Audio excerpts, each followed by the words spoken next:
Bu mashinani oldin ko'rinishdan ko'rib turib, yana o'sha Jack M3 ni maqtayapsanmi deb o'tirmanglar, chunki bugun sizlar bilan Jack M3 ni boshqacha variantini ko'rib chiqamiz. Bu qanaqa variantini videoda oxirigacha albatta ko'ringlar.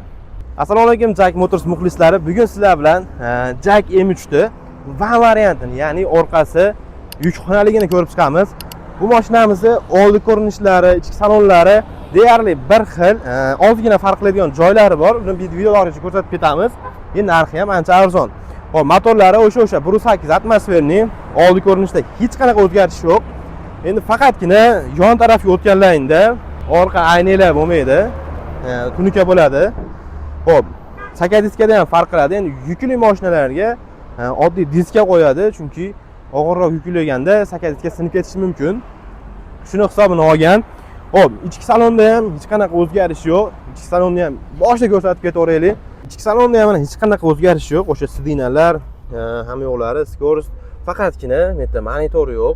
Endi buni bemalol qo'ydirib olsangiz bo'laveradi. Hop, tablolari hamma yo'q, rul pul hamma yo'g'i bir xil.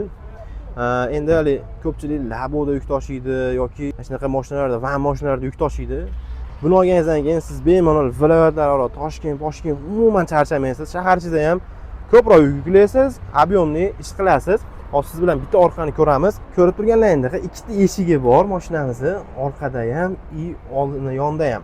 Hop, bu kimlarga zo'r tarif bo'ladi? Bozorchilarga, ya'ni bozorda mashinada qo'yib olib savdo qiladiganlar bo'ladi-yu. Yon tarafdan ham ochish bemalol maqsad bo'ladi. Orqadan ham ochsa, meti ham o'ziga zonti bo'lib qoladi. Yuk tushiradiganlar ham bemalol yukini tushirayotib, yomg'irli nimali havoda qiynalmasdan turaveradi.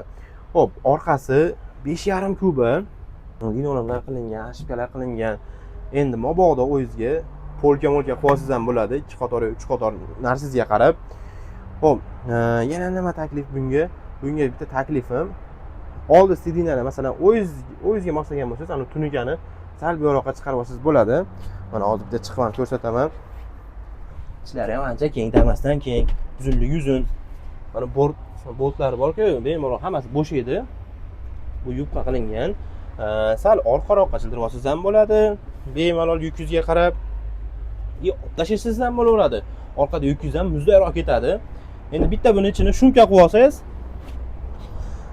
yana ham mo'shni yo'q bo'ladi, chunki o'sha kantin ishlaganda ichkarida gradus ko'tarilib ketmaydi. Maza qilib ketasiz. Xo'p, bu mashinamiz endi o'zi xaridorlari ko'p. Xudo xolasa, shunaqa Damas vanini yoki shunaqa mashina tanlanmay yurgan do'stlaringizga bemalol jo'natib qo'ysalar, sizni ham o'chalat qilib qo'ymaydi, u ham olib maza qilib haydaydi. Doim rahmat aytib yuradi. Xo'p, bu mashinamizni endi juda ko'pchilik M3 da mikroavtobusdan narxi qancha ranjsa qiladi deganlar uchun.